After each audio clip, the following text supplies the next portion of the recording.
Hi everyone, welcome back. I'm here today with Wendy Opsler of Divine Spark Yoga, and she specializes in maternal wellness. She's going to share a little bit about her services with us. Hi everyone, I'm a certified yoga therapist specializing in maternal wellness for 2 decades. I've traversed my own fertility and pregnancy challenges and now have a beautiful son. Being a new parent can be so exciting and so stressful. The loss of your personal identity, shifts in your body, brain, and the dynamics of your relationships, along with lack of sleep, can be a recipe for mental and emotional overwhelm. The good news is that we have a powerful tool to support us that is already within us and available at any time. And that tool is conscious breathing.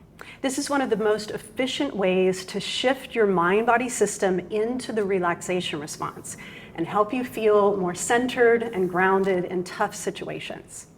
Ultimately, this is your superpower for mitigating stress, no matter where you find yourself along life's journey. There's a poignant quote that so beautifully encapsulates how influential your breath is to regulate your nervous system. And it says, "The mind is the king of the emotions, but the breath is the king of the mind." Now, breathing consciously doesn't only positively impact your mental and emotional well-being. Learning how to breathe correctly is the single most important thing you can do to keep your functional core muscles intact during pregnancy and to help heal your body post-baby. The diaphragm and pelvic floor work together as a team. They move in unison.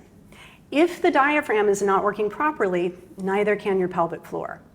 Numerous studies support the efficacy of diaphragmatic breathing for improving core function and pelvic floor health postpartum. So today, I am thrilled to teach you a diaphragmatic breathing technique in yoga called Ujjayi Pranayama, which translates from Sanskrit to mean victorious breathing or breath of victory. It's safe to do at any time and helps in managing symptoms of chronic pain, irritable bowel syndrome, depression, anxiety, and sleep disorders, as well as lowering the blood pressure and heart rate. Now, one thing I want to clarify before we jump in is I am not suggesting you breathe in this way 24/7. Too much of a good thing is not a good thing. It's meant to be used and applied as a tool when practicing yoga, working out, or while doing the day-to-day physical activities such as holding and picking up your baby, household chores, and anything else that requires more awareness to keep your body safe, especially in postpartum recovery. It can also be used during labor and delivery, which I highly recommend, or in moments of overwhelm. Do keep in mind, if your nervous system is activated in the fight or flight response, which is the stress response, you will need to practice this breath work continuously for at least 2.5 to 3 minutes, at which time the stress hormones, adrenaline and cortisol, begin to burn off. At that point, your body can start to shift into the parasympathetic nervous system, otherwise known as the relaxation response. So let's dive in and learn how to breathe diaphragmatically. All right, you ready to learn how to breathe diaphragmatically? I'm ready. Okay. So with diaphragmatic breathing, we inhale and exhale through the nose. There's a soft constriction at the back of the throat. It creates a sound similar to ocean waves or wind in the trees, or I like to joke and say like Darth Vader or Darth Vader scuba diving. So it's that kind of sound. It's the same mechanics to create that sound. It's the same mechanics as when we whisper. When we whisper, there's a constriction at the back of the throat. So we're going to take just a moment before we actually dive into the breath work to go over the mechanics. How the heck do we do this, right? So what I like to teach people in the beginning, even though the breath work itself, the lips are sealed, but we're going to take a moment to do an open mouth a couple of times. So I'll demo for just a second. What we want to find with the exhale is there's an aspirated ha sound, but it's that whispery ha.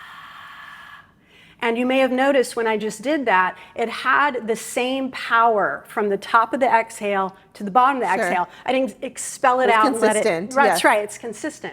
So we want to have that consistency because that consistency is coming from the power of the diaphragm, okay? So what we're going to do is just sit up as tall as you can, so you have an upright spine. And you're just going to take a nice, sweet, normal breath in through your nose. And on your exhale, you're going to open the mouth. Then when you're ready, we'll do it again. You're going to inhale through the nose and we're going to do one more, and I'm going to invite you to open your mouth a little wider just for now, so you really get that power when you're ready. Good. Now, we're going to do that again, but this time you're going to have your lips softly sealed. Okay. Nothing else is going to change in terms of the mechanics. The breath will automatically come through your nose, right? But you want to still have that same sense, that feeling, that sound as when you just created that aspirated ha sound with an open mouth. So I want to do that just a couple of times. Okay. You'll notice we're just focusing on the exhale right now. But I want you to also, if you will, is just find your upper rib cage right here. They're there, even though that baby's taking up some of that space. And this is the beauty of learning this during pregnancy, is that you're going to start to feel some movement here of really your upper abdominals starting to engage once the diaphragm's pushing the air out. Okay. So you're going to do the exact same thing. You're going to take a nice, sweet, full breath in. Create that sound as you exhale.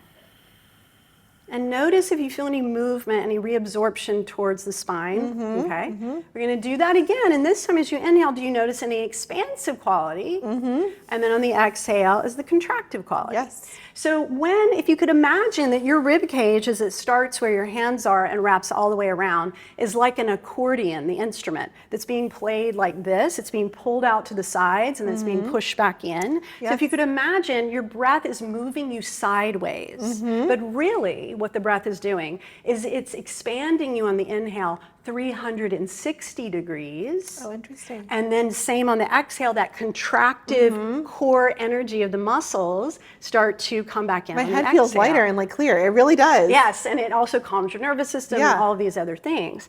So in terms of pregnancy specifically, as baby's growing and there's less space, you can actually create a little more space with your breath. Because if you're allowing your breath to move now toward that full circumference, or even if you're just kind of imagining it sideways, then you're going to create more space and feel more space on the backside for baby. So when we inhale, we want to find, and we're going to go over the inhale in just a second, but we want to find that kind of expansive, like you're blowing air into a balloon and it's expanding. We want that quality on the inhale. And on the exhale, we want to feel, in terms of pregnancy anyway, you could imagine that you're hugging your baby from the top down. So take a breath in, and then imagine you're hugging that baby with your rib cage. There you go. You feel? Because you put a little more intention behind it, right? One more time. Beautiful. So I can see it, you can feel it. Okay, perfect. Now, the inhale. It's the same in terms of the mechanics, but it feels different because the breath is moving in rather than out. And that constrictive quality at the back of the throat is narrowing that passageway. So because air is trying to come in, but it's closing down a little bit or bearing down on the vocal column, it can feel more effortful. Sometimes just in the brain, like the brain is trying to like figure it out, but it usually feels, especially in the beginning, more effortful, or like people can't quite get it sometimes, or if you feel like you're going to snort or snore in the beginning, then you're moving in the right direction.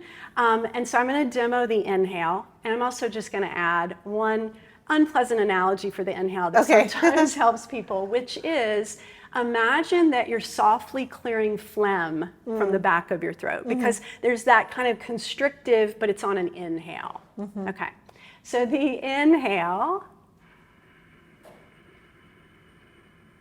can you hear that? And then the exhale, different. right?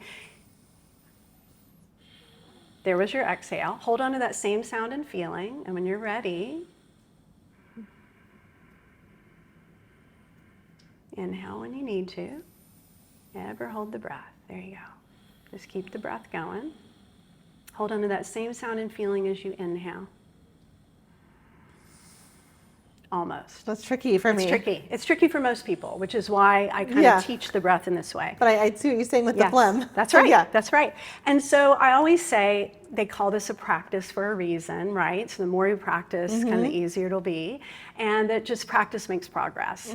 So in time, it will eventually drop in. And this is also something that, we're doing in the upright position, but you could get in a more comfortable position another time to really relax into it and just kind of trust the breath is moving in and out. It has to. We're placing a little more intention around what we're doing, kind of manipulating it a little bit. But that once you get it, then the breath's going to be more balanced, right? So I see a lot of people kind of do a normal inhale with no sound, which is, it's okay.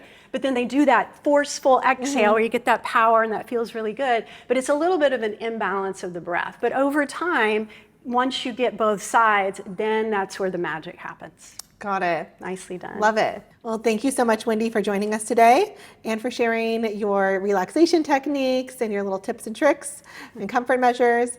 And we look forward to having you again. Follow us and Fika Newborn, Elevating Parenthood with Timeless Wisdom.